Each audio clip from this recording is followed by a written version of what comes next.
Не е Според мен, за да водим някакъв нормален разговор първо на тая тема, която така или иначе отворихме, първо трябва да видим кой какво смята. Съгласен съм, но гейовете се раждат остави... гейове. Ти очевидно смяташ, че не се раждат така, което аз казах, че това не е фактология. Науката вече го е доказала. Това не е дебат. Ако ще дебатираме на тая тема, всичко приключва. Нали? Специално гледах YouTube видеа, защото аз там се образувам, защото науката е доказала, вече много доказателства има, че хората чисто биологично им е заложено да бъдат гейове. Това е. По тази логика и педофилите се раждат така. Не. Защо не е тази. Защо не? Защо не? Просто науката го казва това нещо. Ами, науката, която се занимава с изследване на хормоните, които определят дали едно човешко същество е хомосексуално или не. Добре, аз, примерно, съм слушал Андрю Хуберман, един от най-известните подкастъри, който по всякакви такива въпроси залага на науката. Ето, според теб, гейовете и педофилите са едно и също, така ли?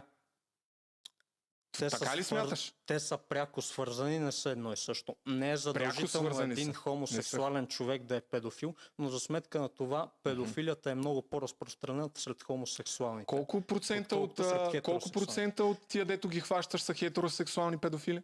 2/3. 33% от тези хора, които ние сме хванали, са хомосексуални. 33% на хомосексуалните ли са от населението на България? По математика, според мен, не си много добър. Защо? Защото причинно-следствените връзки доста сериозно ти куцат. Добре. Сега защо? Питам те, 1/3 от тези, които ние сме хванали, са хомосексуални. Какво доказва това? Че всички гейове са педофили ли? Това ли доказваш? Те са пряко свързани, не са едно и също. Не съм казал нищо такова и преди малко казах, че такова нещо няма. Не, ти просто каза, че има пряка връзка между хомосексуалността и педофилите, които ние сме хванали, са хетеросексуални. Аз ти казах 2/3. Има ли тогава пряка връзка между хетеросексуалните и педофилите? 1/3 от педофилите, които ние сме хванали, са хомосексуални. Но 1/3 може ли от тогава населението не са хомосексуални. Много по-малък процент. Това, което ти казваш, може ли тогава да кажем, че 20% от населението са педофили? От хетеросексуални. По математика, според мен, не си много добър. Защо? Защото причинно-следствените връзки доста сериозно ти куцат. Има ли връзка? Това ми е въпрос. Това ми е конкретният въпрос. Такива взаимоотношения между деца. Слагането на знак на равенство.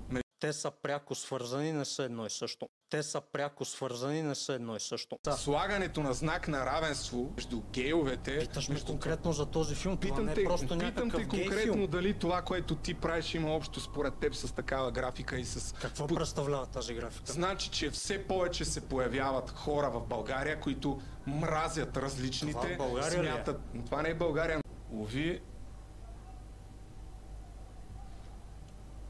Причинно-следствените връзки доста сериозно ти куцат. Различните смятат... Това не е България, но според мен тук ситуацията е сходна. Зачестяват. Ама чакай сега. Това как го разбра? Има доказателства. Специално гледах YouTube видеа, защото аз там се образувам. Не. Ти отказвам се от дебат с това, наистина. Съжалявам. Къде отиваш, бе? Това е положението. Никой не иска да говори с мен, дори тия, които идват си тръгват. Уви...